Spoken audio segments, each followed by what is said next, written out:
श्री स्वामी समर्थ. आज आहे स्वामींच्या 11व्या गुरुवारचं उद्यापन आणि 2-3 दिवस झालं कंटिन्यू पाऊस पडतोय.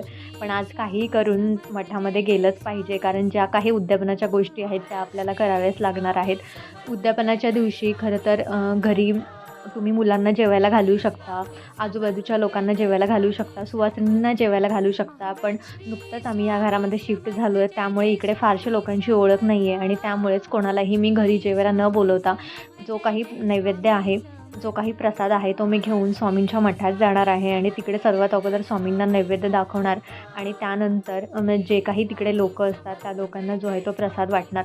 अन्नदान हे सर्वात श्रेष्ठ दान आहे आणि स्वामींच्या उद्यापनाच्या दिवशी तुम्हाला अन्नदानच करायचं आहे. मग ते तुम्ही कोणत्याही रूपात करू शकता. प्राण्यांना, पक्ष्यांना घालू शकता, मठात, केंद्रात घालू शकता किंवा घरातसुद्धा घालू शकता अगदी.